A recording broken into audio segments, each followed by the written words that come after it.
Hello everyone and welcome to John Drinks, the channel in which I, John, have a drink. And today I'm carrying on my coverage of the Johnnie Walker blend range with a look into the Johnnie Walker Green. Now if you watched the last episode you might be like, well you've already done that.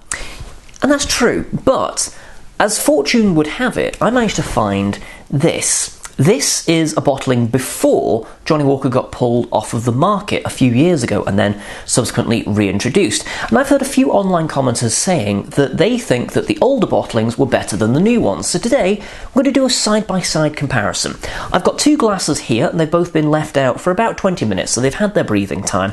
And we're going to see if one is noticeably superior to the other and what qualities I can pick out of both. But before we do that, I wanted to get into a quick bit of history about the bottling itself, because despite the fact that Johnnie Walker is actually quite an old company, this line is relatively new. It started out in 1997 as Johnnie Walker Pure Malt, and then it became the Johnnie Walker Green Label in 2004. It was discontinued in 2012, except in Taiwan, where they were going crazy for blended malts, and then it was reintroduced in 2016. So lots of people talked about it being pulled off the shelves as if it happened for decades, but it was actually only a 4-year period. So it's actually been back for as long as it was missing. I actually did a little bit of research as well about why it's no longer called Pure Malt, because that was a thing.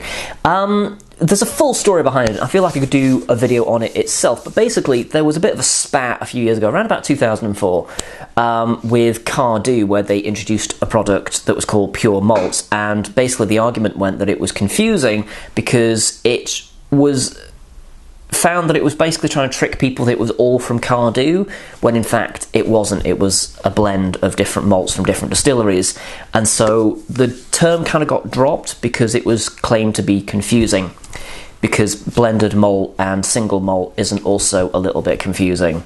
I've had this discussion with people, and loads of people have said, you know, I sometimes struggle with the difference, because of course single malt whiskies are still blends, they're just blends all from the one distillery, and a blended malt whiskey is a blended malt whiskey from different distilleries.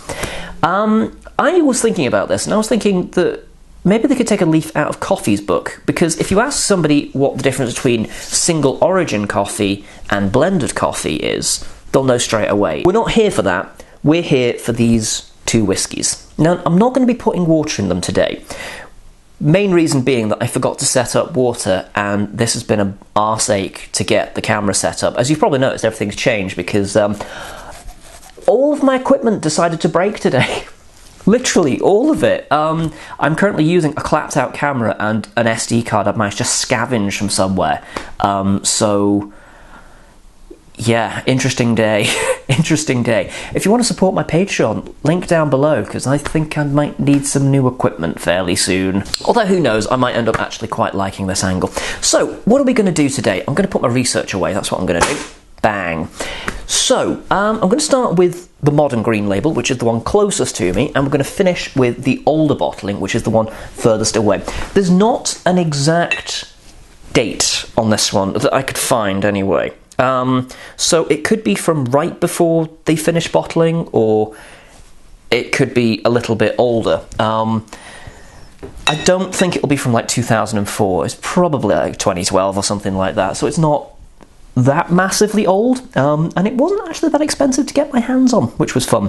One thing I do notice though is that it does say blended malt Scotch whisky. It doesn't say pure malt or vatted malt or any of those other archaic terminologies. Right, so first things first, in with the modern bottling. Sweet and sour going on. The alcohol's still quite pronounced. The alcohol's been sort of like a pronounced component of this whiskey pretty much all the way through the bottle. And even I've noticed kind of anecdotally, when I tried this a few years ago, it was much, I don't want to say easier to drink, but it was much more easier to drink. You didn't get that kind of alcohol burn that you notoriously get off of a lot of Johnnie Walker whiskies. Normally it's sort of the harsh component of the grain. Sometimes it can be, you know, young malt whiskies in there as well. But this green label bottling does have it, which I find a little bit surprising.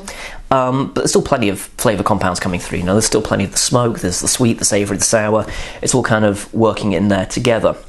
One thing I should quickly say as well, the idea of the green label's never changed. Even from its inception, it's always been sort of the cornerstone have been the same 4 distilleries: Talisker, Linkwood, Kalila, and Cragganmore. I was trying to test my memory there, and I failed at the last second. Weirdly enough, I remembered Linkwood, but didn't remember Cragganmore. If I had to have a criticism of that one, it's that it's a little bit muted in terms of overall flavour. There's still a fair bit going on, but it's a little... It tastes a little washed out in some respects. It's kind of like a watercolour painting. You know, it's still good, but it's just a little lacking something. It's a little blurry, a little fuzzy around the edges, a little too bokeh. I don't know where I'm going with this, but... So I'm eager to try the new one and find what the big difference is, if there is one at all. Straight away, the nose is more pronounced compared to this one. It smells sweeter. It smells more like confectionery. I'm getting sort of like a honeycomb, milk chocolate. I'm getting a crunchy bar out of this, basically. Non-spawn. Although crunchy bars are great. Go buy one. Thanks, Cadbury. I wish. Yeah, a little bit of like caramel, vanilla, toffee, those kinds of notes. Maybe a little bit of smoke, but it's muted. It's kind of hidden under all the kind of more confectionery notes. And I've got to say, actually, the alcohol nip is much less pronounced on this one to this one. That could be because this is just older. It's been in the bottle for a while, and some of that has gotten out. It's a cork stopper with foil over it. And the neck fill looked fine, and it's not been hanging around for that long. But, I don't know, I'm just surmising here. But the all-important element is, of course, the difference in taste. They are worlds apart. They really are. It's like 2 completely different whiskies. You can kind of detect a similarity, kind of like stepbrothers. You know, there's some of the same genetic information in there, but there's something else in there that, you know, stands them apart. For starters, it's got a much more buttery mouthfeel. It feels thicker on the palate. It's getting sort of like sweet corn, cereal milk, you know, like if you've left milk to steep in like cornflakes or something like that. There's a little bit of like a fudge component in there as well. There's some red fruits and a little bit of smoke on the finish. But the smoke isn't overwhelming, it's just kind of there at the end. Just kind of saying, hi, how you doing? And the alcohol burn is, you know, it's minimal. You know, the alcohol's still there, obviously. It's 43%, same as the modern bottling, but it's much more subdued, whereas this one, it's much more upfront. Yeah, there is an element of, like, buttered toast in there as well, when you first drink it. And then the finish is more about the smoke and the peat. And there's a little bit of, like, sour red currant at the back as well. If I were to compare the two, the modern bottling and the newer one, I'd say that while they're both symphonies, this one's much better orchestrated. This one, it's like there's somebody playing the flute off key somewhere. There's something just a little bit off with it. Whereas this one is just, it feels like they've taken their time with it. And you can kind of tell it comes from a point in whiskey's lifetime where there was a bit of a slump in the market, because they've clearly just worked harder at it. The effort that you put in is manifest in the product you get 9 times out of 10. Every now and then you just, you know, get lucky through blind luck, but more often than not, if you put the work in, what comes out shows that work off. And this is a whiskey that's just obviously had more time put into it in terms of how it's put together and how it's blended and the casks that go into it, whereas this one just seems a little bit more rushed. It feels almost like it's riding off of the coattails of the name, which is a very Johnnie Walker thing at the end of the day. You know, they're all about their branding, and it's more often than not sort of like a slightly cynical, look at me, aren't I great kind of a thing, without much justification, is what I've found so far. We've had some perfectly serviceable whiskies at the moment, but here's one of the big problems with the Johnnie Walkers. They're creeping up in price all the time. You can still get this for £30. More often than not, it's close to 40. Is it worth £40? No, you can get very good whiskey for that price.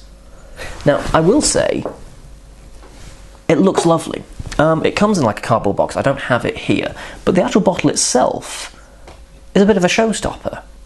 It's big, it's bold, it stands out, and it's got that Johnnie Walker name, which obviously, you know, it sort of exudes a certain quality, a certain notion of class, of sophistication that I don't think translates too well to the liquid, but if you're the kind of person where it's all about the bottle and not much else, do perfectly fine for you.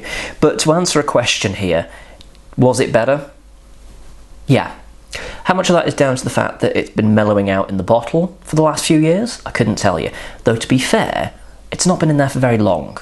And I've tasted some very old bottle, like old bottle effect is a thing. And I'm looking forward to trying some of the more vintage bottles that I've got, but I don't think it's the overall factor because it still tastes quite fresh, quite new. So I just chalk it down to it being a better product overall, better made, and more care being put into it. That is the Green Label. There's no more surprises with this one. I'm not going to get like a pure malt bottle in it. That would be good, wouldn't it? But that's not happening. That's the Green Label wrapped up now. That's our two-parter. Next week is going to be the turn of this little puppy. I don't know if you can see that. That's the Gold Label Reserve there. And we're going to be talking about that and seeing what that one's like. For now, thank you very much for watching, and please do like, comment, subscribe, all that nonsense. And again, there's links down to Patreon and a few other bits and pieces downstairs as well if you want to look at them. For now, though, thank you very much for watching, and do join me next time where I'll be drinking something else.